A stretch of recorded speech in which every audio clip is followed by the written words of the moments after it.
Ada satu rumor yang paling banyak dibicarakan di media sosial beberapa waktu belakangan ini, yaitu tentang Robert Downey Jr. yang wajahnya sebagai Dr. Doom kabarnya tidak akan pernah di-reveal sepanjang film. Artinya dari awal sampai akhir film, Dr. Doom disebut-sebut tetap menggunakan topengnya secara full. Tapi informasi hari ini tidak hanya itu, ada banyak informasi yang bakal kita rangkum dalam satu video ini, di mana kita bakal fokus untuk update seputar Avengers Doomsday Universe. Let's talk about it.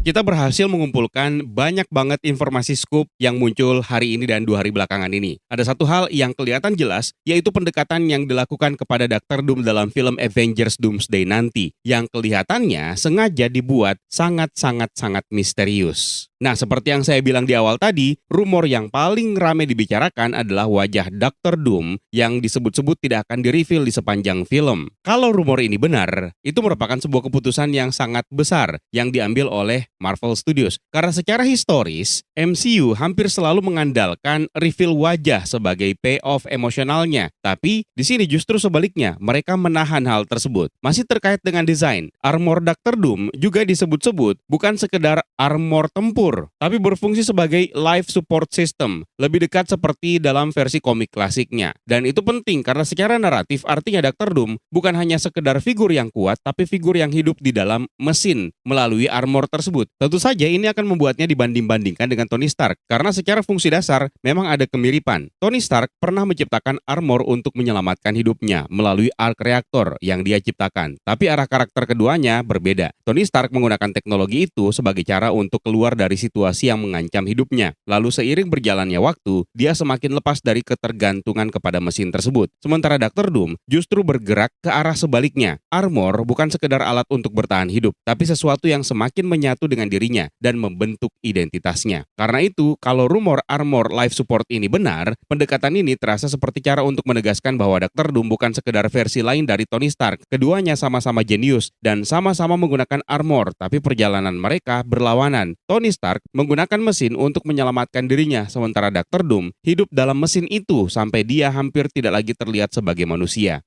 Lalu ada juga rumor tambahan lainnya yang ikut beredar di media sosial yang disebut sebagai bagian awal dari film, di mana mungkin akan ada sekilas tampilan singkat wajah Dr. Doom yang sudah dipenuhi luka bakar, bekas luka yang sangat parah, yang akan menjadi bagian dari setup latar belakang ceritanya. Jadi kalau benar, bekas lukanya bukan cuma sekedar hiasan visual, tapi untuk memperjelas alasan kenapa Dr. Doom selalu memilih untuk menyembunyikan dirinya. Yang menarik, semua elemen ini sebenarnya mengarah kepada satu kesimpulan yang sama. Mereka kelihatannya tidak ingin Dr. Doom terasa seperti RDJ yang menjadi villain. Mereka ingin Dr. Doom terasa seperti Dr. Doom, mask atau topengnya bukan cuma estetika, tapi juga merupakan strategi storytelling. Dengan menutup wajahnya, fokus penonton otomatis akan pindah dari identitas aktornya ke aura karakternya. Apalagi kita sudah tahu bahwa Robert Downey Jr. sangat identik dengan Tony Stark dan mungkin cara ini digunakan untuk membuat para penonton tidak terdistraksi terhadap stereotipikal tersebut. Dan secara fungsi naratif, ini juga masuk akal kalau memang Avengers Secret Wars nanti disiapkan sebagai payoff yang besar untuk karakter Dr. Doom. Menahan reveal sekarang berarti mereka menyimpan satu kartu yang sangat penting untuk film Avengers Secret Wars nanti.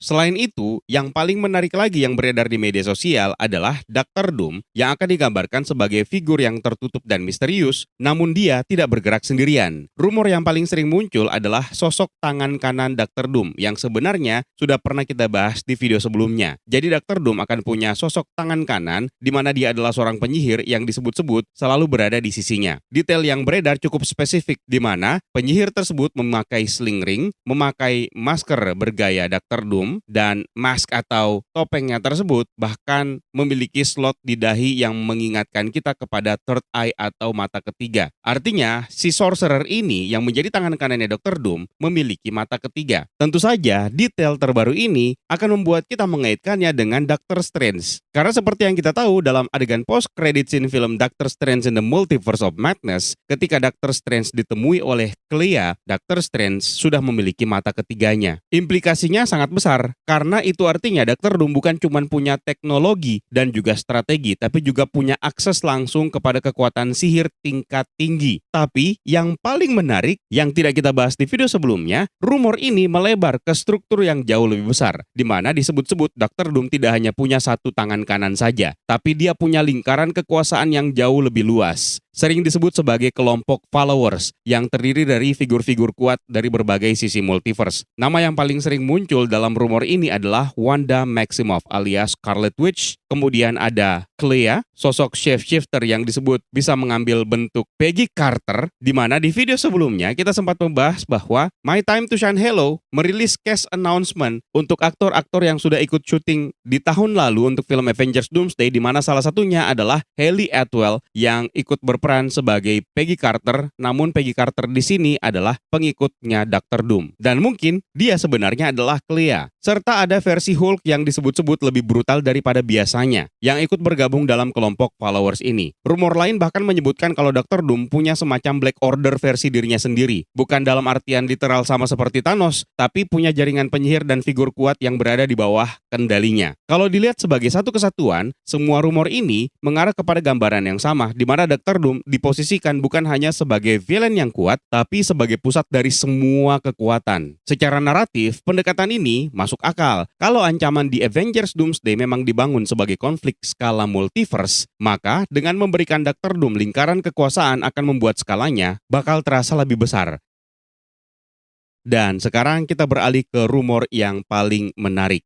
Ini juga ramai banget dibicarakan di media sosial yang menyebut bahwa konflik personal Dr. Doom akan diarahkan ke Steve Rogers. Narasi yang beredar menyebut bahwa tragedi keluarga Dr. Doom dikaitkan dengan perubahan timeline yang terjadi setelah peristiwa di Avengers Endgame. Dan dalam versi rumor ini, Dr. Doom melihat keputusan Steve Rogers kembali ke masa lalu sebagai titik awal rangkaian peristiwa yang berujung kepada kehancuran di banyak realitas, termasuk yang menimpa keluarga Dr. Doom sendiri. Kalau pendekatan ini benar, maka konflik Dr. Doom bukan sekedar konflik ideologis, tapi merupakan konflik yang sangat personal. Dia tidak melihat dirinya sebagai penjahat, melainkan sebagai seseorang yang memperbaiki kerusakan yang menurutnya dimulai oleh orang lain. Itu juga yang menjelaskan kenapa dalam rumor yang sama, Dr. Doom sering digambarkan melihat dirinya sebagai penyelamat multiverse, hanya saja dengan cara yang jauh lebih dark. Tapi rumor yang paling ekstrim disebut-sebut bahwa Dr. Doom melakukan tindakan brutal di depan Steve Rogers sebagai bentuk hukuman sekaligus pesan. Hukuman karena Steve Rogers yang disalahkan oleh Dr. Doom karena akibat tindakannya lah yang membuat keluarganya menjadi korban. Ini sebenarnya merupakan informasi yang terlalu liar. Tapi meskipun informasi ini tidak ada, garis besarnya tetap sama. Motivasi dari Dr. Doom dibangun bukan dari sebuah ambisi yang kosong, tapi merupakan keyakinan bahwa dia sedang menyeimbangkan sesuatu yang sedang rusak, dan itu adalah tatanan multiverse. Seperti yang kita tahu, dalam teaser trailer Avengers Doomsday pertama diperlihatkan Steve Rogers hidup di timeline masa lalu dan akhirnya menjalani keluarga bersama dengan Peggy Carter dan kini punya anak. Dari berbagai bocoran menyebut bahwa tindakan inilah yang membuat tatanan multiverse akhirnya mulai runtuh dan menyebabkan kejadian incursion. Setidaknya ini adalah salah satunya. Tapi Dr. Doom justru akan menyalahkan Steve Rogers.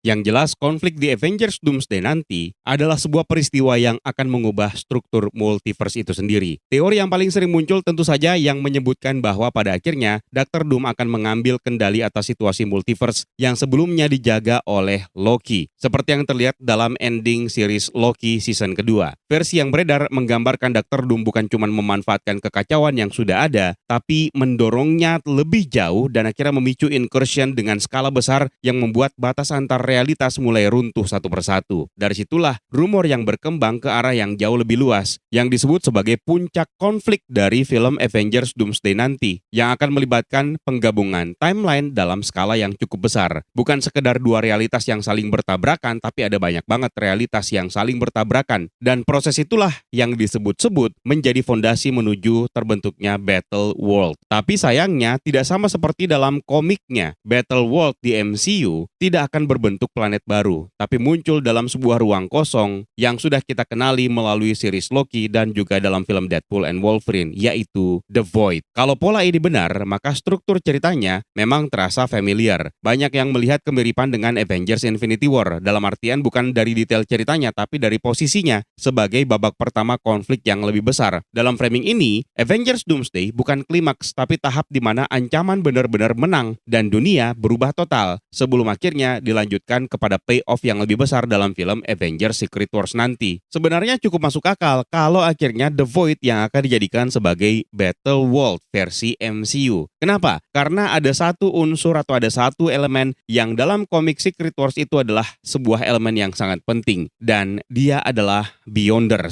Sejauh ini memang ada beberapa informasi yang mengatakan bahwa akan ada Beyonders dalam film Avengers Secret Wars nanti. Tapi sejauh ini, sampai dengan saat ini, informasi tersebut masih merupakan sebuah informasi liar yang diklaim sebagai bocoran. Tapi tidak keluar dari berbagai scooper atau insider yang memiliki kredibilitas yang bagus. Mereka masih belum berani mengklaim informasi tersebut. Artinya, eksistensi Beyonder dalam film Avengers Doomsday maupun Avengers Secret Wars nanti masih dipertanyakan. Dan kalau Beyonder tidak ada dalam dua film pamungkas multiverse saga ini, itu artinya Dr. Doom tidak akan punya kekuatan untuk menciptakan realitas. Dan dia justru akan memanfaatkan The Void sebagai dunia yang dia kuasai. Sebenarnya konsep cerita ini hampir mirip seperti yang ditawarkan dalam film Deadpool and Wolverine, di mana Cassandra Nova menjadi villain yang ditakuti oleh para penghuni The Void. Dan mungkin inilah konsep yang akan dikembangkan jauh lebih luas dan jauh lebih dalam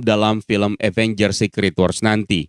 Ada juga spekulasi yang menyebutkan bahwa Peter Parker bisa dimanipulasi oleh Dr. Doom, terutama karena posisinya sekarang yang relatif lebih terisolasi setelah peristiwa sebelumnya, yang nanti akan terjawab dalam film Spider-Man Brand New Day. Di sisi lain ada juga teori yang menyebutkan bahwa Dr. Doom bisa saja berperan dalam proses kelahiran Valeria Richards sebagai bagian dari strategi jangka panjang yang jauh lebih besar. Tapi semuanya masih bersifat spekulatif. Tapi di antara semua rumor-rumor yang sudah kita kumpulkan hari ini dan beberapa waktu sebelumnya, tentu saja ini merupakan sebuah gambaran bahwa Dr. Doom yang muncul dalam film Avengers Doomsday nanti bukan sekedar villain yang hanya cukup untuk satu film saja, tapi merupakan sebuah figur yang diposisikan sebagai pusat dari cerita yang jauh lebih besar, yang mungkin arc-nya tidak hanya akan berhenti di multiverse saga, tapi juga akan berlanjut di saga yang berikutnya. Tapi bagaimana menurut kalian? Silahkan tuliskan di kolom komentar di bawah. It's time for me to sign out. My name is Eka. Stay safe and until next time.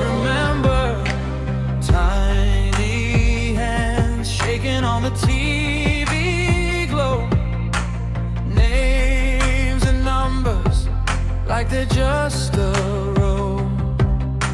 Mother screaming, but the sound